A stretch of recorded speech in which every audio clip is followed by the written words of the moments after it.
Hai, Assalamualaikum warahmatullahi wabarakatuh dan salam sejahtera. Hari ini kita akan belajar tajuk pengawetan makanan bagi sains tahun 6. Mari belajar sains dengan Cikgu Azhar. Objektif kita hari ini ialah kita ingin menjelaskan dengan contoh kaedah pengawetan makanan dan kita akan memerihalkan kepentingan teknologi pengawetan makanan. Mari. Kaedah pengawetan makanan. Terdapat pelbagai kaedah pengawetan makanan yang boleh kita lakukan. Kaedah pengawetan makanan yang pertama ialah pendidihan. Pendidihan adalah di mana makanan dipanaskan pada suhu yang tinggi sehingga takat didih. Ia bertujuan untuk membunuh kebanyakan mikroorganisma. Kenapa ia boleh membunuh kebanyakan mikroorganisma? Kerana makanan tersebut dimasak daripada ia keadaan mentah. Jadi daripada dia mentah, kita masakkan sehingga ia mendidih. Setelah ia mendidih, kebanyakan mikroorganisma dalam makanan yang mentah tadi telah dibunuh. Jadi makanan tersebut boleh tahan lama. Kaedah seterusnya ialah penjerukan. Kita merendam makanan di dalam larutan gula dan garam yang pekat.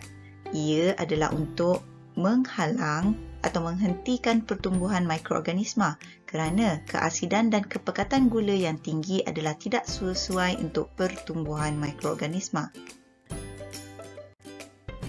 Pengeringan. Pengeringan adalah di mana kita menyingkirkan air daripada makanan di bawah matahari atau menggunakan ketuhar.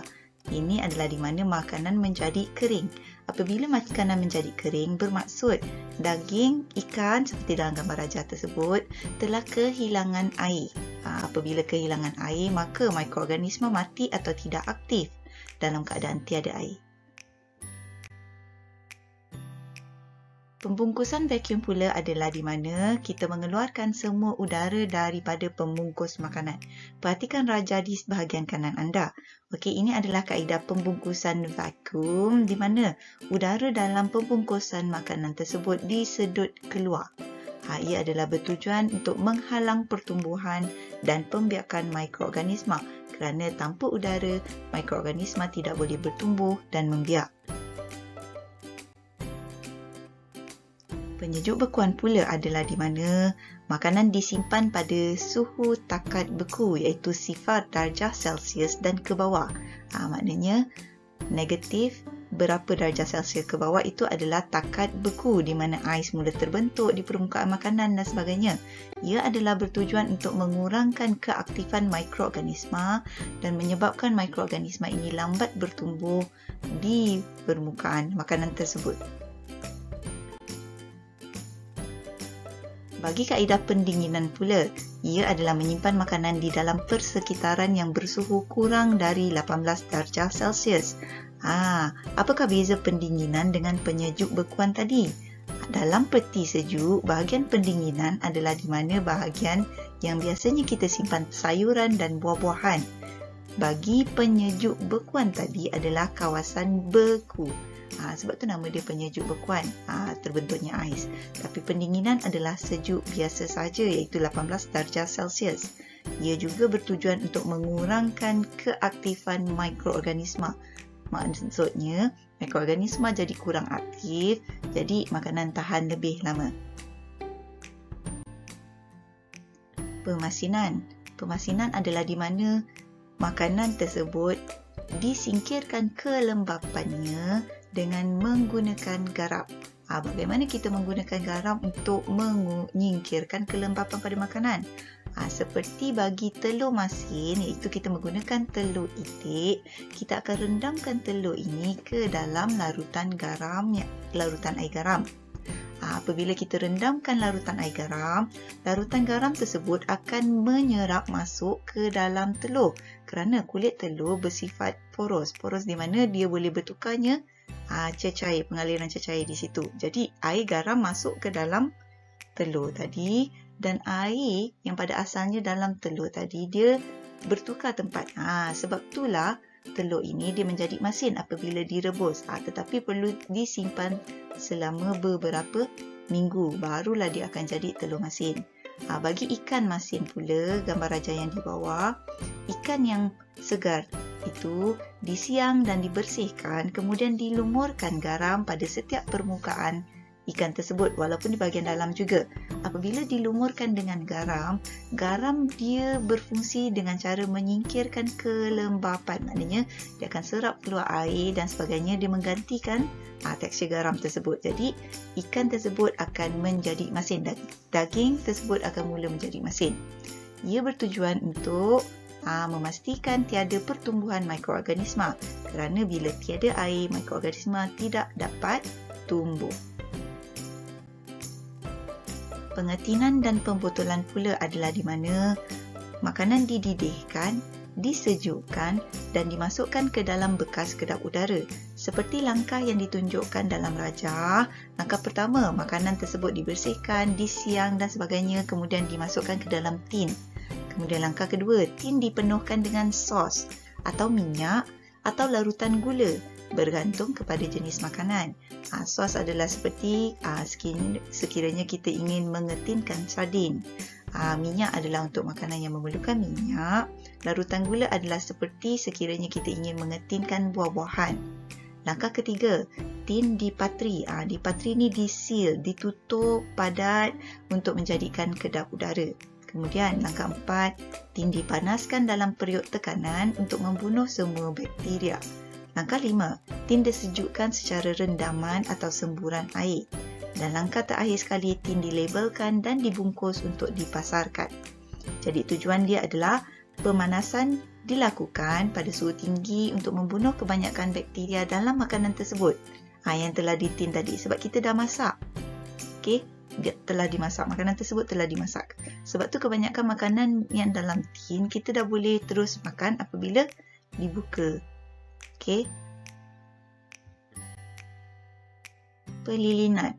Pelilinan adalah di mana makanan disalut dengan lilin cair. Biasanya pelilinan berlaku ataupun dilakukan ke atas buah-buahan dan juga sayuran. Ia bertujuan untuk mengekalkan kesegaran. Apabila lilin tersebut telah menyalut permukaan luar buah-buahan, jadi kelembapan dalam buah-buahan tersebut dapat dikekalkan. Maksudnya tidak keluar air daripada dalam buah-buahan tersebut. Ia bertujuan mencegah pertumbuhan mikroorganisma di buah dan juga sayur. Penyalaian. Proses penyalaian adalah di mana makanan dikeringkan tetapi dengan cara mengasap dalam satu tempoh yang agak lama.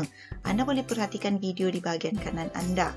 Okey, pada awalnya selepas 1.5 jam, kita dapat lihat daging masih belum cukup kering. Selepas 4 jam barulah kita mula nampak makanan tersebut mula mengering. Selepas 6 jam dan seterusnya. Ia bertujuan untuk membantutkan pertumbuhan mikroorganisma kerana makanan tersebut telah dikeringkan. Jadi tiada air. Bagus.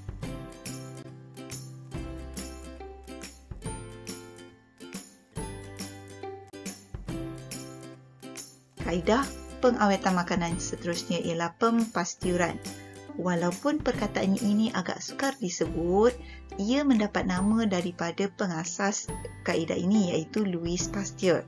Okey, bagaimana kaedah ini dilakukan? Pemanasan makanan dilakukan sehingga suhu tertentu untuk beberapa ketika dan diikuti pendinginan segera. Anda boleh rujuk raja di bahagian kanan. Susu segar yang diperah daripada lembu, daripada ladang, dihantar ke kilang untuk dipanaskan pada suhu tertentu. Dia ada suhu tertentu, contohnya 76 darjah Celsius sahaja selama 5 minit. Kemudian bila dah sampai suhu tertentu tersebut, ia segera disejukkan dan kemudian terus dimasukkan dalam bekas dan ditutup. Dah jadi susu yang terpastiur. Tujuan dia adalah untuk membunuh kebanyakan bakteria dan boleh mengekalkan nutrisi pada makanan, iaitu susu tadi. Kepentingan bagi pengawetan makanan ialah, mari kita lihat. Pertama, untuk mengatasi masalah bekalan makanan. Perhatikan situasi ini. Ini ada bekalan makanan dalam tin untuk makcik sekeluarga. Terima kasih, Encik. Makanan yang telah ditinkan boleh mengatasi masalah bekalan makanan semasa kecemasan. Semasa kecemasan ni adalah seperti keadaan banjir ataupun di mana jalan-jalan besar terhalang. Kita mudah untuk menghantar bekalan makanan kepada kawasan yang terjejas. Kemudian, kita boleh dapati makanan dari negara lain dengan mudah. Contoh di sini dalam Raja, ia adalah situasi di sebuah pasar raya di London. Nak masak rendang untuk makan malam ni, nasib baik ada dijual di sini kerana rendang sekarang ada yang telah ditinkan dan juga ada yang dah dalam kotak. Tinggal kita rebus sahaja untuk dimakan. Sesetengah makanan yang dihasilkan oleh sesebuah negara boleh dinikmati di negara lain. Contoh di Malaysia pula, kebanyakan orang sekarang ingin merasai makanan Korea. Jadi contohnya adalah seperti sos jajangmyeon, seperti sos pedas daripada Korea. Kita ingin rasa daripada sana. Jadi kita mudah untuk menikmati makanan daripada negara lain. Makanan mudah disimpan dan diangkut untuk diedarkan. Teknologi pengawetan makanan memudahkan makanan disimpan dan mudah diangkut untuk dipasarkan ke tempat lain. Seterusnya, makanan bermusim mudah didapati. Perhatikan situasi di bawah. Inilah jam durian yang mak saya buat. Mak saya dah awet sejak musim durian yang lepas. Buah durian mempunyai musim-musim untuk dia luruh, dia gugur. Jadi, sekiranya kita ingin makan jam durian tersebut, kita boleh awetkan dia dengan cara apa? Kita masakkan, tambahkan gula dan sebagainya. Jadi, selepas itu, buah-buahan bermusim boleh dinikmati sepanjang tahun. Contoh dekat sini adalah durian tapi telah dijadikan jam. Dan makanan tahan lebih lama. Ini adalah kepentingan yang paling utama sekali. Makanan tahan lebih lama. Makanan yang diawet dapat disimpan lebih lama dan boleh memenuhi keperluan bekalan makanan sepanjang tahun. Biasanya makanan yang diawetkan, contohnya makanan dalam tin, mempunyai tarikh luput yang ditetapkan di situ. Maknanya daripada tarikh dia diproses sehinggalah jangkaan makanan tersebut dah tak boleh dimakan. Sama macam roti juga. Roti juga mempunyai tarikh luput.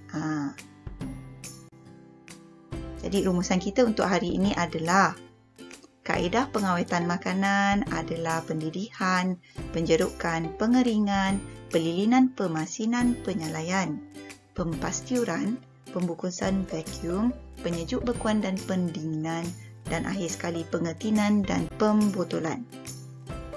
Kepentingan pengawetan makanan adalah dapat mengatasi masalah bekalan makanan, boleh nikmati makanan dari negara lain, makanan bermusim sentiasa diperoleh, senang disimpan dan mudah diangkut, dan boleh disimpan lebih lama dan memenuhi keperluan sepanjang tahun. Ingat, makanan diawetkan supaya ia tahan lebih lama dan mudah didapati. Jadi itu sahaja untuk hari ini. Terima kasih sudi mendengar. Semoga bermanfaat. Jumpa lagi. Bye.